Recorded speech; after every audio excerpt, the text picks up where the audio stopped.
ब्रह्मा गुरु विष्णु हैं, गुरु महेश का रूप।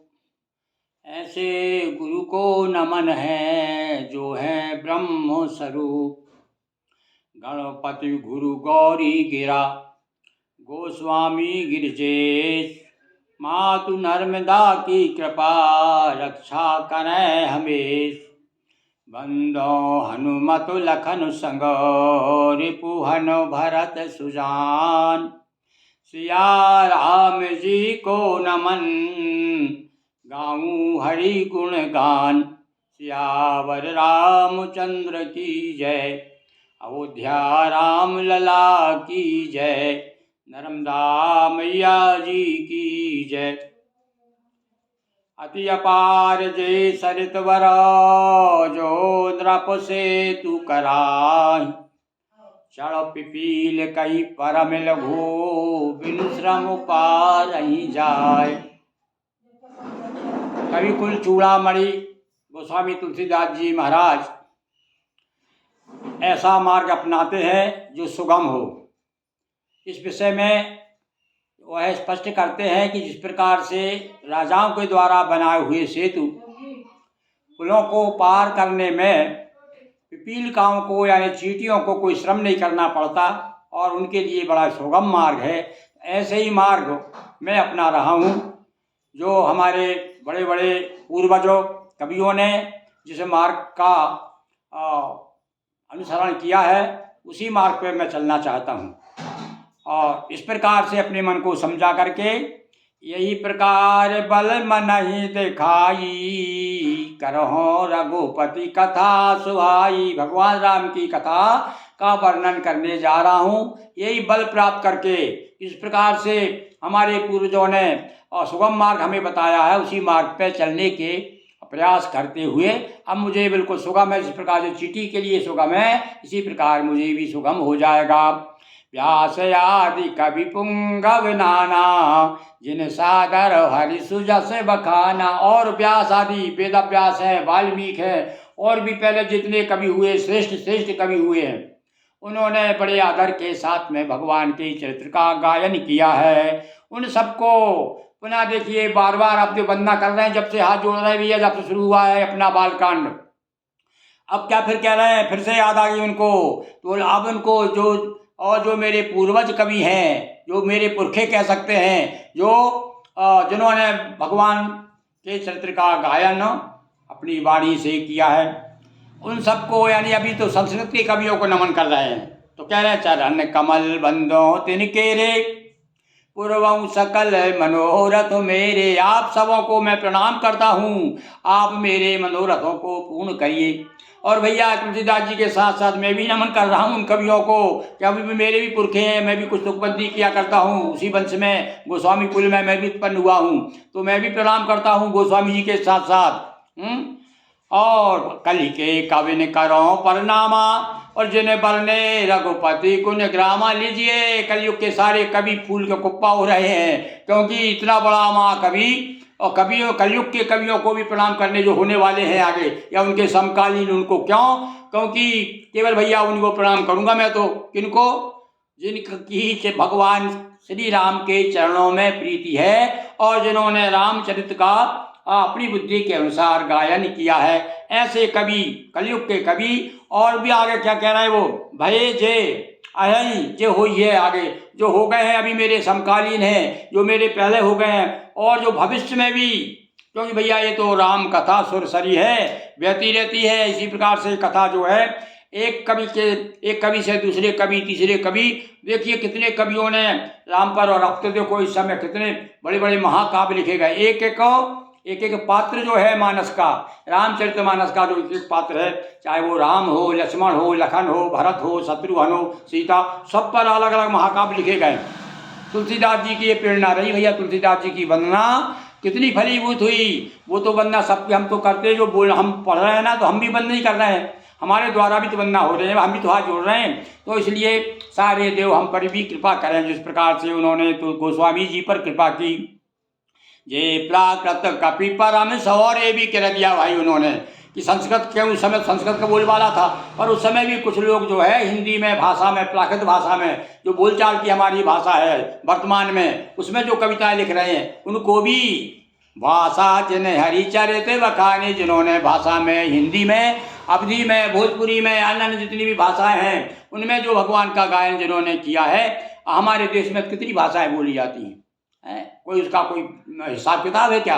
बहुत प्रमुख भाषाएं कह सकते हैं, कुछ हो 10-50 है प्रमुख, तो बाकी तो कहावत है कोस कोस पे पानी बदल जाता है और 3 कोस पे बानी है, बानी बदल जाती है, आदमी की बोली में अंतर पड़ जाता है। हमारे यहाँ होशंगाबाद के पास में जो बोली बोली जाती है वो आगे चले जाइए, थोड़ा आगे नरसिंहपुर जाइए और सागर चले जाइए और आगे जाके बनखेड़ी, तो अंतर पड़ जाता है। तो इसी प्रकार से जो जिस भाषा में जिन्होंने भी भगवान का गुणानुवाद गाया है वो मेरे लिए प्रणम्य है, मैं उन्हें बार बार नमस्कार करता हूँ। तुलसीदास जी महाराज नमस्कार करते हैं और साथ साथ में जितने भी पाठक हैं, पढ़ने वाले सुनने वाले, आप भी प्रणाम करिए भैया उन सब लोगों को, उनकी कृपा से ही तो हमको इतना बड़ा अमृत प्राप्त हुआ है। भय जय हो प्रसन्न देव वरदानु और साधु समाज बनति सन्मानु। देखिए भैया वंदना में देखो, कोई कहते हैं ना कि प्रार्थना में कोई असर नहीं होता, ये देखिए कितनी प्रार्थना की तुलसीदास जी ने, एक को नहीं छोड़ा साहब, और यहाँ तक कह दिया सब बाद में सिया राम में सब यज्ञ जानी, ऐसा कह दिया बाद में। तो मैं सबको प्रणाम करता हूँ और मैं क्या चाहता हूँ एक बात बता दी, साधु समाज हो या सन्मानु, मेरा सम्मान, मेरी रचनाओं का सम्मान सज्जन लोगों, तो सज्जन लोगों में विद्वानों के सामने जब जाए तो विद्वान लोग आदर के साथ में उसे ग्रहण करें। अब आगे बता क्यों ऐसा क्यों कहा उन्होंने, भैया साधु समाज में मेरा सम्मान होना चाहिए मेरी रचनाओं का। इसलिए कहा कि भैया सुनो, जिसकी कविता हम गा रहे हैं और कोई सुनने वाला नहीं है, कोई श्रोता वाह भी नहीं कर रहा है, किसी के समझ में नहीं आ रही हमारी कविता और ना उसको आदर मिल रहा है, तो फिर क्या है, वो हमारा समझ लो वो हमारा श्रम जो है व्यर्थ चला गया है। वो समझ लो बाल कवि है, छोटे छोटे बच्चे तुतली भाषा में जो तुकबंदी लगाया करते वो है। फिर तो सही तो ये है कि विद्वानों के द्वारा समादृत होना चाहिए, विद्वान जिसे समादृत करें वही सच्ची रचना है और वही श्रेष्ठ रचना है। तो कह रहा जो प्रबंध बुध नहीं आदर ही, जिस प्रबंध को जिस काव्य को विद्वान लोग आदर नहीं देते उनका श्रम तो व्यर्थ है, समझ लेना। बच्चों का प्रयास है, बच्चे जैसे प्रयास घरगुला बनाते ना, घरगुला बना करके बिठा देते हैं और कोई उसका महत्व नहीं, ऐसे ही वो रचना भी काल के काल में चली जाती। अरे भाई तुलसीदास के समय या तुलसीदास जी के बाद में कितने कवि हुए हैं, उन्होंने बहुत बड़ा खूब कविताएं लिखी हैं, बड़े राम इतने बड़े बड़े पोथा लिखे हैं, किंतु आज कोई उन्हें नहीं जानता, क्योंकि भैया कहीं न कहीं उनके मन में गर्व रहा होगा। हम जैसे जीवों के मन में छोटी सी 4 हमारी किताबें छप गई तो हम फूले फिर रहे हैं, किंतु यहाँ देखिए विनम्रता हमें सीखना है गोस्वामी जी से। और उन्होंने कहा भैया कविता में इसलिए सबका हाथ पाँव क्यों जोड़ रहा हूँ, मैं सबके वंदना क्यों कर रहा हूँ, बार बार विनम्रता और बार बार प्रार्थना इसलिए कर रहा हूँ कि मैं जो भी राम का चरित्र गाऊँ उसको बुद्धिमान लोग, विद्वान भक्त लोग तो खैर आदर से करेंगे क्योंकि इसमें राम का चरित्र है इसलिए, पर साथ साथ में कह दिया कि बुद्धिमान भी उसका आदर करें, विद्वान लोग भी करें। कीरति भनति भूति भली सोई सुर सरि सम सब कर। हाँ, अब ये उद्देश्य बता दिया उन्होंने, कविता का उद्देश्य क्या है भाई। तुलसीदास जी से पूछा किसी ने कि महाराज कविता क्यों लिख रहे हैं, क्या कवि को कविता क्यों लिखना चाहिए, ये भी एक बड़ा प्रश्न है। अब आजकल तो कुछ लोग कह रहे भैया ऐसा है साहित्य जो है समाज का दर्पण है और इसलिए हम तो जो कुछ देखते हैं और वही सब उसको उतार देते हैं कविता में। तो तुलसीदास जी कहते हैं वो नहीं है भैया, समाज का साहित्य दर्पण नहीं है, बल्कि साहित्य का उद्देश्य तो है समाज को दर्पण दिखाते हुए भी उस दर्पण के ऊपर जो काई है उस काई को दूर करने का प्रयास करे और सबका हित करे। और संस्कृत में उक्ति भी है हित सहिता साहित्य, यानी साहित्य क्या है जिसका सबका हित हो, तो वही बात कह रहे हैं। और वो उपमा दे रहे हैं हमारे गोस्वामी जी, क्या कहते हैं कि भैया वही कविता है जिसे कविता कैसी होना चाहिए, जो गंगा जी के समान होना चाहिए, सूरी सरि सम, गंगा के समान सबका हित करने वाली, सबको लाभ पहुंचाने वाली, पुण्य देने वाली। जैसे गंगा क्या करती है, सबका मैल धोती है, ऐसे ही कविता भी जो है, कविता सुनकर के आदमी के मन का मैल हट जाए तो समझ लीजिए कि वो कविता है। तो ऐसी कविता कहना चाह रहे हैं हम, ऐसा उनका उद्देश्य बता दिया उन्होंने भैया कविता में, जो केवल रामचरित्र के साथ साथ में और वे जो कविता में जो कहूँगा, कविता तो मैं कह रहा हूँ, राम का चरित्र तो मुख्य है ही, पहले भी बता दिया कि भैया कोई नहीं पसंद करेगा तो भक्त लोगों के हृदय का हार तो है, पर साथ साथ में भैया मेरी इच्छा ये भी है कि कीरति भनति भूति भली सोई। देखिए शब्दों का देखिए प्रयोग, देखिए अलंकार, देखिए शब्द अलंकार आ गया है, भनति भूति भली, देखिए अब आप, और ती कीरति भनिति भूति, और देखिए झड़ी लगा दी, कौन कभी ऐसा लिखेगा भाई, जितने अलंकार। और अभी पहले क्या कह गए इन्होंने, देखिए हैं क्या कहे भैया, मैं रस अलंकार आदि में कुछ नहीं जानता, मैं चतुर नहीं हूँ ना कवि हूँ। और यहाँ देखिए शुरू कर दी, झड़ी लगा दी उन्होंने रस अलंकारों की, रसों की। देखिए कीरति युग, कीर्ति, कीर्ति यानी अब देखो बता रहे हैं कि वही कीर्ति कीर्ति है संसार में। यदि आपका यश है तो वो यश से क्या होगा, उसे यश से संसार की भलाई होना चाहिए। भनिति और भूति और ऐश्वर्य, ये सब भला कब है, जब गंगा के समान सबका आपको यश मिल गया और आप अकड़े अकड़े घूम रहे हैं। आपके अंदर जिस गुण के कारण आपका सम्मान मिला है, वो गुण का आपने प्रचार प्रसार नहीं किया तो वो भी व्यर्थ है। इसलिए कह रहे हैं भाई, आपके पास में अच्छी चीज़ है उसे बांटो, बांट करके खाओ, अकेले अकेले मत खाओ। आपने भगवान ने आपको थोड़ी सी बुद्धि दी है, विद्वता दी है, सद्गुण दिए, तो सद्गुणों को ज़्यादा से ज़्यादा बांटिए, क्योंकि सरस्वती के भंडारी की बड़ी अपूर्व बात, जो खर्चे तो बढ़े, बिन खर्चे घट जाए। सरस्वती जी की भैया ये महिमा है। तो ये भी संकेत कर रहे हैं भैया, भगवान ने यदि आपको कृपा कर दी है, आपको काव्य की प्रतिभा दे दी है, तो आप क्या करें उससे, हैं उसको, सरस्वती जी का भंडार है ये, तो इसलिए ज़्यादा बांटिए, लोगों तक पहुंचाइए और सदमार्ग बताइए लोगों को, सुरसरी के समान, गंगा के समान, और बहते हुए चले जाइए, अपनी कविता को बढ़ाइए। राम सुकीरति भनति भदेशा, देखो बार बार फिर याद आ गई उनको, अरे भगवान राम की कीर्ति कितनी ऊंची, और मेरी मति, मेरी प्रस्तुति, मेरी कविता कितनी नीची, मेरे शब्द भद्दे हैं, गांव के शब्द हैं, गांवड़ी भाषा में बोल रहा हूँ, और भगवान का चरित्र तो क्या कहना है भैया। कहने का होता है, एक तो आकाश है और एक आकाश और एक जमीन है, तो मैं तो जमीन का आदमी हूँ, और भगवान का तो आकाशी वायुमंडल में उनका चरित्र फैला हुआ है, तो उस चरित्र का गुणगान कर रहा हूँ। इसीलिए मुझे बड़ा असमंजस हो रहा है, मैं करूँ कि ना करूँ। मन में आता कई बार, हुआ कोई स्थिति, ये घेऊँ कहते घेऊँ, ऐसी बात आ जाती ना मन में, तो इसलिए मुझे बड़ा अंदेशा है। अब बार बार मन में कोई भी काम बड़ा करने जाए तो मन में आता है भाई, अच्छे विचार भी आते हैं, और ये भी आता करें बनता कि नहीं बनता, पर भैया चलो बाद में ये क्या, चलो भगवान का नाम लेकर, सबको प्रणाम करके, सबका बल पा करके, और मैदान में मैं कूद रहा हूँ। कहा कौन से मैदान में, रामचरित्र रूपी और चरित्र के मैदान में। तो मेरी कृपा सलाह बसोई वहाँ बता दिया उन्होंने, आप सबकी कृपा मिल जाएगी। तो मुझे जो भी असमंजस है मेरे मन में, जो भी संदेह है, जो भी कहना चाहिए हुआ कोई की स्थिति है, वो सब दूर हो जाएगी, क्योंकि आपकी कृपा मुझे मिल जाएगी। तो सियानी सुहावन टाट पटोरे, हाँ रेशम की सिलाई, टाट के ऊपर रेशम की सिलाई होती तो कितना अच्छा चटाई बन जाती।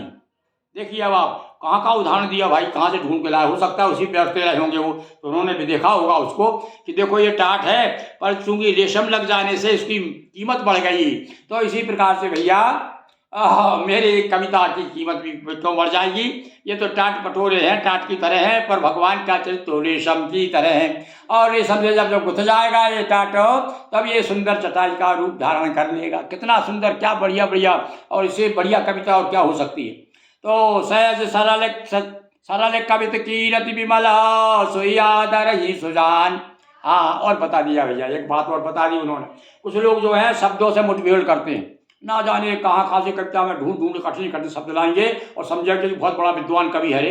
और जैसे केशव दास के बारे में कहा जाता है कि वो कविता का प्रेत है। वो तो इतना कठिन है कि अभी तक बड़े बड़े विद्वानों को समझ में नहीं आया एक चौपाई में क्या क्या कह गए। लिखा उन्होंने भी, केशव ने भी, केशव प्रिया भगवान राम का चरित्र केशव ने भी लिखा, केशव दास ने भी, पर इतना कठिन कर दिया है।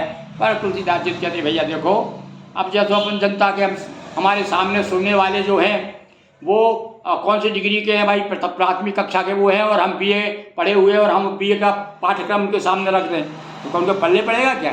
तो इसलिए कहते हैं कि सरल कवित्व कीरति विमल, कीर्ति विमल हो, कवित्व सरल हो, और इसको तो जो है आदर्श के साथ, हाँ, सोई आदर ही आदर ही सुजान, सुजान जो सज्जन लोग जो हैं, सज्जन लोग जो हैं उसको आदर करते हैं। कैसी कविता? जो कविता वही जो सादगी युत जोश से भरपूर हो, सीधा असर उर पर करे ना असलियत से दूर हो। ऐसी कविता होना चाहिए। ऐसी कविता हो तो सब उसे सादर ग्रहण करते हैं। सोई न हो यह बिनु विमल मति, मोहे मति बल है यति तोर। बार बार देखो, बार बार उनका मन जो है क्या कह रहा है, बार वही बात शुरू से कह रहे हैं। जब से उनने प्रार्थना शुरू की, वंदना शुरू की, नमन करना शुरू किया एक तरफ से लेकर के, हाँ, अब तो हमको तो याद भी नहीं आ रहा किन को प्रणाम किया उन्होंने। कवि कोविद रघुबर चरित मानस मंजू मराल, भाल विनय सुन सुरचि लखे मोह पर हो कृपाल। और कह दिया करो कृपा जस कहो पुनि पुनि करो। बार बार निहोरा करके बार बार प्रणाम करते हैं, बार बार नमन कर रहे हैं। अरे भैया, मैं बार बार सही सच्चे मन से प्रार्थना है, सब दिखावटी नहीं है मेरा। नहीं तो वैसे कह दिया सारे सज्जनों को, हे माताओं बहनों, कह रहे हैं माताओं बहनों, और कहा किसी को माता माने नहीं रहे। ऐसा नहीं है, बोले सरल हृदय सच्चे हृदय से, इसलिए बार बार कह रहे हैं मैं निहोर रहा हूँ, बार बार निहोरा कर रहा हूँ, बार बार मना रहा हूँ, प्रणाम कर रहा हूँ। कवि कोविद रघुबर चरित मानस मंजू मराल। भगवान पंडित जी, आप जो पंडितगण जो हैं, रामचंद्र रूपी मानसरोवर के सुंदर हंस हैं। थोड़ी सी भैया, और वाकई में हंस भी है।